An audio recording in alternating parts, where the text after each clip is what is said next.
Welcome to Golf Smarter Mulligans number 29. I'm Fred Green. This is part 2 of the conversation we started on episode 28 with Hall of Fame Tour caddy Andrew Martinez. Andrew began looping on the PGA Tour for Grier Jones in 1968 before spending 12 years alongside Johnny Miller. Martinez was on the bag when Miller became the first player ever to shoot 63 in a major championship to win the 1973 U.S. Open at Oakmont Country Club. In 1992, Martinez was hired by Tom Lehman, and together they won the 1996 Open Championship as well as more than 30 PGA Tour and PGA Tour Champions events over 23 years. Again, this recording was done alongside a public 9-hole driving range, which was a little breezy. Sorry. Golf Smarter Mulligans is supported by twoguyswithgolfballs.com. You know, we talk a lot about consistency when it comes to golf. Everybody wants consistency, so they work on their swing, their swing, their swing. You know, there's other factors involved, and that's what Golf Smarter is about. There's the mental game, there's course management, but there's also the golf ball element. Playing the same ball all the time really does make a difference. And that's why you need to go to twoguyswithgolfballs.com, because you're going to get the balls that instead of paying $4 a ball or less or more, depending on the ball that you play, you're going to pay half of that and maybe even less than half of that. Because what they do is they get golf balls from all over the country, they hand inspect them, they sanitize them, and then they grade them for 3 different areas of quality, in the Eagle being the best, and it's like having a brand new golf ball, but you've paid half price. You've got to check these guys out. You've got to tell your friends about it too. twoguyswithgolfballs.com, and make sure that when you make your purchase, as you're checking out, you put in Golf Smarter as your coupon code, because it's going to save you an additional 10% on every order, every time, and that coupon code expires April 1, 2020. So take advantage of getting great balls at half the price or less. twoguyswithgolfballs.com. Mulligans is also supported by Autoslash.com. Autoslash.com is a rental car booking service that's going to save you what you need to save before you go on a trip: money and time.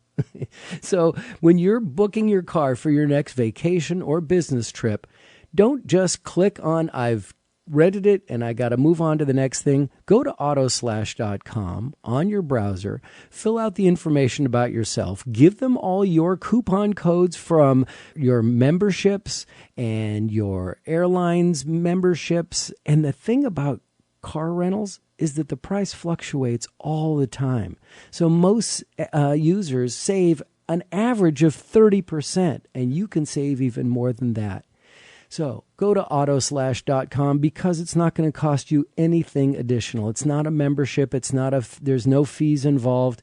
You don't have to use it if you don't want to, but it's going to surprise you and you're going to use it again and again.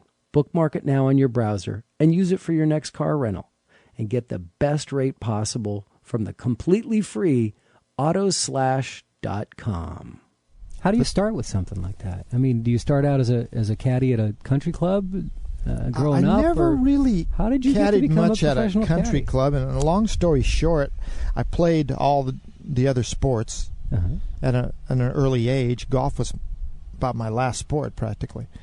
And some of my buddies played golf when they were a lot younger. I started when I was about 15, but I just had a passion for the game when I started to find out what it was all about. Being outdoors was great.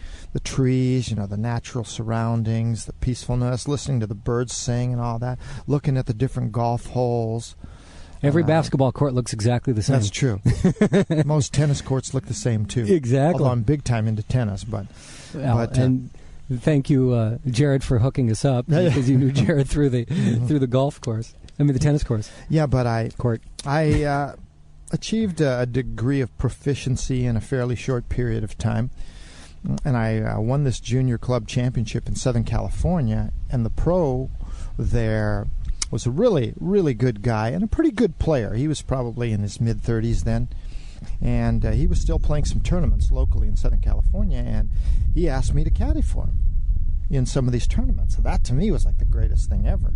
We'd jump into his Cadillac and we'd take a little road trip, and I'd get to caddy for him and watch him play. And like I said, I thought the guy was a pretty darn good player. And he was teaching you, I guess, at the same time. Yeah, I was learning about the game, learning how to caddy, watching professionals play in tournament competition. Cool. And plus he'd pay me. I mean, that was like the greatest thing ever. Yeah. One of the times that I went with him to a tour qualifier, he didn't make it. He missed by like 3 shots or so. It was in 1968. But one of my buddies went along and picked up a job with a guy who was already in the tournament, didn't have to qualify. The player's name was Grier Jones. He was NCAA champion in 1968, and he just got out of the tour school. He had won the tour school in the fall of 1968, and this was in October 1968, Mesa Verde in Southern California, Costa Mesa. And this guy was savvy enough to go to the qualifying course to find a caddy. It's not like there were caddies all over the place in those days. Mm-hmm. And so my friend had to go back to school, and my friend introduced me to the guy after they went and practiced at the tournament course. And he said, "Hey, my buddy will caddy for you." He said, "Sure." So I caddied for him on Tuesday. He wasn't in the Pro-Am on Wednesday. He made the cut. He finished tied for 16th. Was worth $1,000 in those days. He paid me $70 and a dozen golf balls, and I was the happiest person you've ever seen. I was like a pig in slop. I was thrilled to death. And then the first tournament of the following year, 1969, was the LA Open. So I said, "Hey, Grier, what do you think? Could I caddy for you at the LA Open?" He said, "Sure." So it was a very fortunate circumstance. This was his very first tournament as a professional, and it was my very first tournament tour event that I caddied. I didn't know much about caddying, but the thing about this guy, he was a great guy to start out with because he was patient with me. He could see that I had the work ethic, and when I made mistakes in measuring the golf course or not figuring the pin placement right, then he showed me how to do it properly, and he taught me why I made the mistake and how to do it the right way. And he was a great guy to start up with. I worked a few tournaments with him, mostly on the West Coast in 1969, and I met Johnny Miller in the fall of 1969. I started up with Johnny Miller in the fall of 1970. So I had a good foundation there as far as the fundamentals, learning how to do the job of a caddy, even though I never caddied at a club or anything like that. Right. And I had a real passion for the game. And I was starting to play some decent golf. Yeah, I was. I got to be like a 4 or 5 handicap relatively quick. I broke 80 within a year. And damn you. And it seemed easy, and I thought the progression would be natural, that it would get a whole lot better. But I could honestly say I don't think I've ever been better than a 3 handicap. It's kind of like you get to a certain level, then it becomes a whole lot harder. Then I started working and caddying a lot, and it became a job, a career for me. And watching Johnny Miller play, in some ways, was really discouraging. The guy was so good. There's no way I could never even imagine competing against a guy like that. Yeah, it's probably how some of the guys. Competing for you was never the issue. No, it was when I was 19, 20, and 21. But then when I guess, let's see, how old was I when I was almost 21. My first tournament that I worked for Johnny Miller. Okay. When I saw how good this guy was, one of the first practice rounds, he was out there and he hit a 5-iron on a par 3. The pin was over to the right, and he was 5 feet offline with a 5-iron, and he was torqued. He was angry with himself. Wow. Yeah, it was like, and I was thinking, what is this guy nuts? That was a pretty darn good shot. He's angry. He thinks that was a bad shot. Then in the very first hole of the first tournament round, he pushed a tee ball on a kind of a dogleg right, and he had a big oak tree up there, but there was an opening in the tree it seemed about the size of a big screen TV, and he was well behind the opening. I never even looked there. I was looking over to the left for a pitch out, sandwich back into the fairway, back into play, and try to save par with an up and down. He sees this opening for a 9-iron, and he hits a 9-iron through that opening onto the green. I'm thinking, that was a green light? No. He saw the shot. Yeah. This guy was brilliant. Wow. To this day, I've never worked for a guy who hit the ball better than this guy. I mean, I don't think I've ever seen a guy hit the ball with irons or tee to green better than Johnny Miller. People don't know nowadays. His heyday was more than 30 years ago. Yeah. They don't know how good this guy was. I'm one of the few people who does know how good he was. Thanks for sharing that. Do caddies have to, are they unionized? Is it a group? Or do you have to go to Q school or anything like that? Or is it just like, hey, you want to caddy for me? I mean, is it pretty loose? It's pretty much a closed shop now. It's really changed since you started. Yes, there are more caddies than there are jobs. Many more. In the old days, there were maybe... Seems like there's more teachers than there are players. There are probably as many teachers now as there were caddies back then. There were maybe 40, 50 uppermost who worked the circuit regularly when I started in the late 60s and in the early 70s. The numbers grew little by little, and now you probably have close to a couple hundred out on our tour. Then you have a number of guys who are trying to make their move onto our tour through the nationwide tour, which is a pretty good way to do it because a lot of guys are getting their eligibility from the nationwide tour. So now there are a lot of caddies over there, trying to find a hot player over there. And then there are a ton of foreign caddies who are from down under and from across the pond, from the UK and South African. There are a number of South African caddies, and so it is very competitive out there. If you have a good job, it is really, really valuable. And if you lose a good job out there, you're up against it. Wow. And it's not like a caddy can make a great living. Well, a caddy can make a great living. Some caddies, there's very few caddies who make if he's got a top 30 or 40 bag. Right. But is that what you guys refer to them as bags? Yeah. Job, bag, whatever you want to call it. Yeah. But I love the inside stuff. If you're working for a guy who's outside the top 50 or even worse, outside the top 100, then it's going to be pretty tough out there.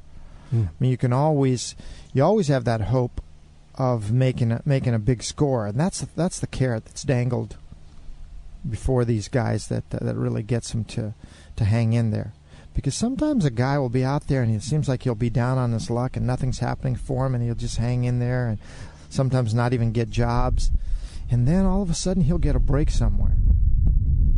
He'll pick up a job where a guy entered at the last minute, or somebody withdrew, so he gets in with another guy and they click and they have a good tournament, finish in the top 10. And nowadays finishing in the top 10 is quite lucrative.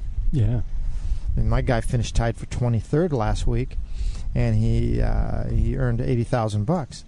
If he'd have been one shot lower, he would have had like between $120,000 and $125,000, and that's not even a top 15. Clearly, the tournament has changed over the last 10 years, if not even more dramatically 20, 30 years that you've seen. Yes, it has, mainly because of Tiger Woods. Is it really? Yeah, I would say that's the main reason. Why? But some people say that like Tim Fincham, our commissioner, has done such a great job.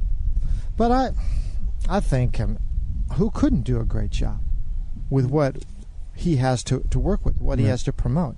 For one thing, he's got a tour that has pretty much all the best players in the world playing on great golf courses, great tournaments, some tournaments that have great history.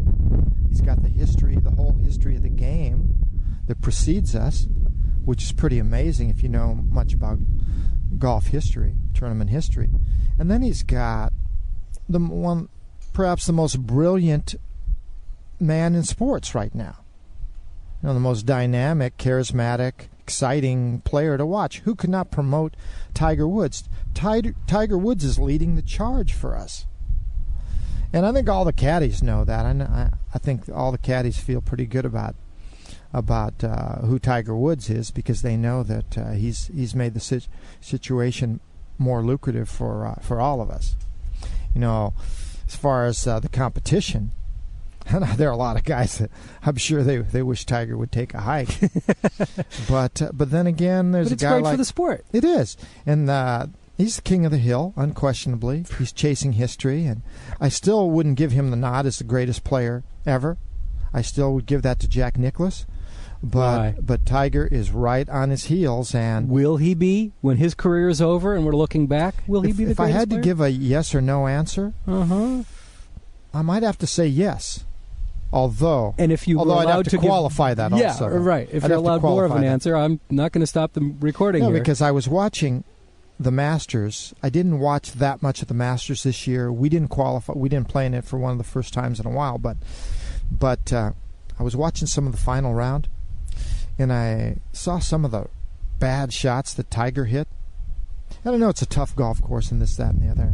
The thought occurred to me that Jack Nicklaus has gone through a whole season and never hit as many bad shots as Tiger did that week.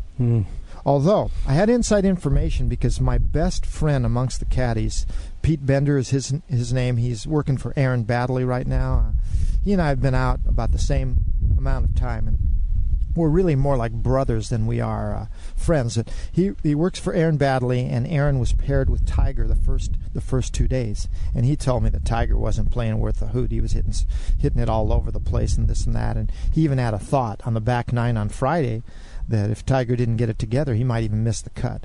But it was an incredibly high cut, because the lead was they have the 10-shot rule, and the lead was 2 under. So, but he ended up rallying at the end of the second day and making a whole bunch of birdies and putting himself into position. But the point I'm trying to make is that the guy didn't really play that well. He finished second place. But I think my initial thought that Jack Nicklaus has gone through a whole season without hitting that many bad shots, I could accurately say that in 4 majors, Jack Nicklaus would never hit as many bad shots as Tiger did in 1 Masters. But yet Tiger still finished second. Yeah. So how good is the guy? How good is the guy? He still manages to get finish second and play lousy golf. Yeah. Is it good for the sport when Tiger goes 21 under over 4 days, as opposed to going +2 over 4 days? I mean, what is better for the sport? We frequently talk about the preserving the game here. The USGA has got to preserve the game, and they put restrictions on how far a ball can be hit, or on the clubs, so that can't go too far, or on the balls too far. But what's your feeling? You know where I'm going with this? I think it's good. It's good to have variety. It's like a golf course, balance. The truly great golf courses give you different looks. It's like each hole is memorable. If you play a really, truly fantastic golf course, that will be the one image that'll stay with you, is how many different looks you saw, how interesting the course was, how many different types of shots you had to hit. And it's easy to make a tough course. Tough courses can be really boring if you just make all the greens small, make them hard as a rock, or you put really high rough out there. And then it's going to be tough for everybody. That I think a mix is good. It's good, I think, sometimes to see these guys really struggle. Like, we're going back to the Open Championship venue, where 7 over par made a playoff. Wow. In 1999. Now, are they going to shoot that high this year? If the weather's bad, they might. Yeah. But it's kind of interesting to see that sometime. Maybe the average golfer can identify with that more. Now, I don't like to see these guys shooting 30 under all the time. But they're so good, and with the equipment, maybe you can't stop that. Well, then I asked before about the tour changing over years. From your perspective, has golf changed, and is it a better change over the last 20 years what's going on with the game for amateurs, not the tour. Well, I'm talking about for generally golf. Well, Jack Nicklaus said this many moons ago, and he was one of the first. And I've talked about this with Gary Player also, is that the ball goes too far for the pros, and the average golfer, they're watching every move that the top players make. They're always trying to improve, get that ball that's going to go a little further, find the hottest driver, and that kind of stuff. I personally think the ball goes way too far. It doesn't affect the average player as much, but I think for the average player, I think that it's good to see different things. Not that. But how do you like the game today versus the game 20 years ago? I don't enjoy it as much because I'm not talking about playing for you. I don't think the game was meant to be like a 300-yard plus carry in the air. Mm-hmm. I mean, that is so far. I mean, these guys hit the ball so far nowadays. I can't even see the ball coming down. My eyes aren't as good as they used to be, but I could track a ball 250, 260, 270, and all that. Yeah. But when they're starting to fly at 320 and stuff like that, and accurate, come on, yeah, because the ball goes straighter. The ball's hot and it goes. And the straighter. Drivers don't allow you to make much of a mistake, which is a lot of fun. It's great when you succeed with it. I wish they'd go back to wooden drivers with steel shafts. I'd like to see that. Of course, you're speaking with a dinosaur, techno-moron and a dinosaur. I'm fault. My hey, I was impressed. You turned your phone off. That was pretty good. Yeah, yeah. My perspective is falling by the wayside. But to me, there's not as much romance in the game. Once you get these guys like Bubba Watson and J.B. Holmes and Brett Wetterick and a bunch of these guys. They just hit it so hard. They just absolutely crush the ball. It is amazing to watch them do that. And that's like big deal, you know. I would rather see a guy like a Johnny Miller who could work the ball, or Lanny Watkins in the old days, or even a Jack Nicklaus. That guy, Tom Weiskopf. These guys struck the ball so well. Lee Trevino, just incredible the way he could control a golf ball. But that's hard to attain for the average golfer. Well, you have to work at the game, and I guess it depends on what you mean by the average golfer. I'm not really even sure what the average golfer is. I personally, I'm a little bit of a golfing snob, and I think that there are a number of people who are playing golf, or they call it golf, that shouldn't be on a golf course. They should refine their skills more. I feel like in some ways it should almost be like a driver's license. That a person should have a golfing license. I think they do have such a thing in certain countries in Europe, that you'd have to show that you have a certain degree of skill before you can go out there. Now, a course like this would be an exception. We're on a little 9-hole course. We're sitting above the driving range. I think we don't have enough of these. Yeah, I really think we need more par 3 courses and courses like this, and practice facilities like this. Let's sit up for a second here and walk over. You got a 2-level driving range right here, and let's just tell me what you see. You know, it's not full. We're here in the middle of the week and lunchtime. People have come out. Well, for one thing, what I see is if they're out here at a practice tee, that's a good thing. Because I personally never went out on a golf course till I had a certain degree of skill in striking the ball, and I didn't want to go out and embarrass myself. Maybe some of these people feel the same, but I'm sure they're. You think people know how to practice? Yeah, I saw that too. No, but that was a gal. Okay. And I'm a sports chauvinist, so we probably don't want to go there. But. No, please don't. I've gotten in trouble for saying things I didn't mean, and I apologize if I offended you. But do people just go? That guy up there, the lefty there, he doesn't have a clue. People need instruction. Are they practicing with a purpose, or are they the just getting out there and renting a bucket of balls and whacking away? It's probably about 50-50. Mm-hmm. I think my brother is going to come out here pretty soon. He's a tennis professional, and he's an incredible athlete. So he can hit a ball and sometimes hit it pretty far, but he never plays. But isn't that wonderful? You don't have to be an incredible athlete to play golf. Yeah, that is a great thing about the game, but it does require discipline. And I think you know that it is probably the most difficult game there is. I can't believe I've played it. Like you, I played a bunch of sports as a kid, and this has got to be the hardest game I've ever played. Yeah, I mean, I was... And I've never had to deal with the mental part of all the other games. Yeah, I was always like jack of all trades, master of none, but I was pretty good in some sports. But golf, though, jeez. Golf is really difficult because the ball is just sitting there. Right. And there's so many ways to swing at it. So many different ways to do it wrong. And there are just a select few ways to do it right. And someone recently, we have a feature at the end of the show where people supply me with quotes that we read. And someone recently sent one in that said, amateurs practice till they get it right. Professionals practice till they get it wrong. React to that, please. Till they get it wrong.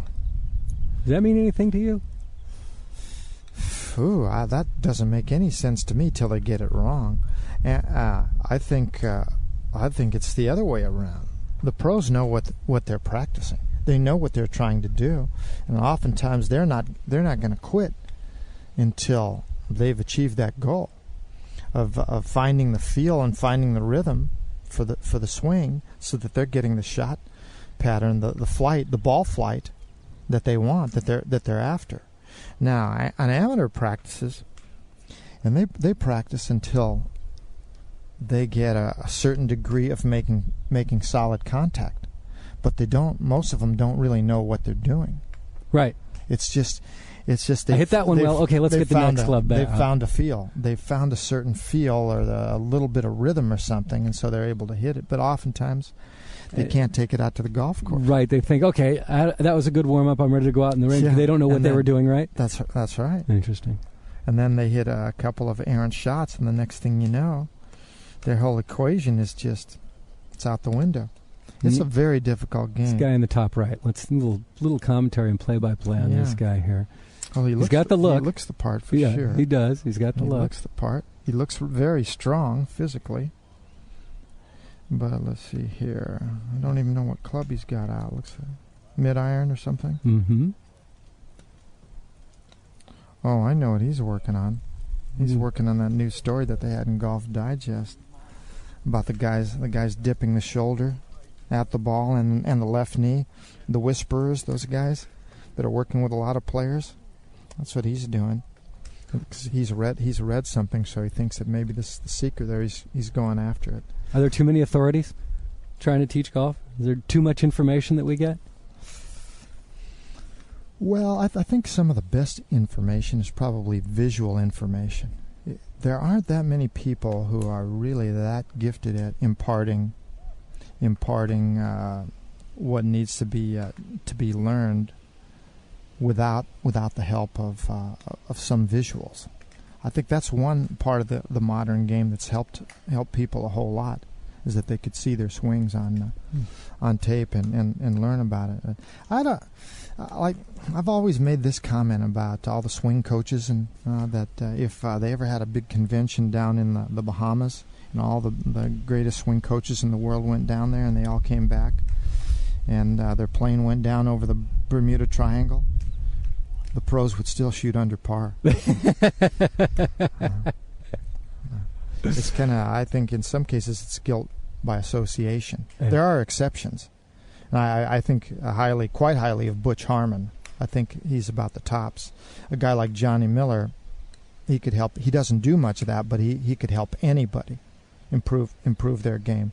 There are other people who are good also. I think these new guys that have been helping a few people, like Dean Wilson and Aaron Baddeley and Brad Faxon and quite a few others. I think these guys know what they're doing too. So to wrap this up, what do you?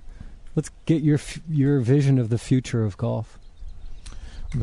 My vision of the future of golf. Well, I think the game is opening up to more people. That's a good thing, for sure. And even though, like I said, I'm a sports chauvinist, it's a good thing that women get a chance to go out there and enjoy such a great game. Hopefully, there'll be more emphasis put on junior golf. I personally would like to see more places like this, so that people wouldn't think that they had to go out to play some regulation 72 and a par kind of golf course, or have to commit to 4 to 5 hours. That's right. I'd like to see. That's what I love about this course. I can be out here in 2 hours. Yeah, I'd like to see the game speed up, but I don't think that's going to happen because of the public emulating the tour players, and they should do something about slow play there. But I don't think they've been on the ball there. I think they've really missed the mark there. I have a few ideas of things that would help, but the game is becoming more of a worldwide game, and that's part of the reason where we're having so much trouble in the Ryder Cup. The courses are going up in China real fast. They are. They've caught up to us. The world has caught up to us. We're the single best golfing nation. I don't think there's any question about that. But there are a lot of good players from all over the place, and that's one of the things that makes golf so exciting and makes the tour so exciting. So I'd say the game is pretty darn healthy. We got Tiger Woods leading the charge, and we got some great female golfers also. Right now, that Ochoa gal can really go, and we have some other young ones. And she's charismatic as well. Who are tremendous players, yeah. So we have that going for us. So I think the state of the game is pretty healthy. Now, what I would like to see also is, and I'm sure that I will see this, would be a few more people challenging Tiger and challenging the top ladies on the tour. That's happening on the ladies' tour, and I think it's going to come around on the men's tour also. So after a while, people get a little tired of getting stepped on all the time. So we have some good young players who are going to do something pretty soon too, and have no fear. They see only green light situations out there. Well, Andrew, this has really been a treat for me, and I know that you've got a whole lot more fans now going out on the tour. People are going to be rooting for Tom, but they're going to be rooting for you too. Thanks so much for your time, man. I've really enjoyed this. Okay, and can we get some reports during the season for you? Maybe we'll talk some more. Yeah, we can do this again sometime. That would be great. That would be Maybe great. After and I come best back of luck from this the season. Open Championship at Carnoustie. That will be interesting. That's the one where Jean Van de Velde had that. Yeah, let's book it. The saddest thing I've ever seen. I'll give you a call when you get back, and we'll set up a time to review it from your perspective. All right. Awesome. Excellent. Okay.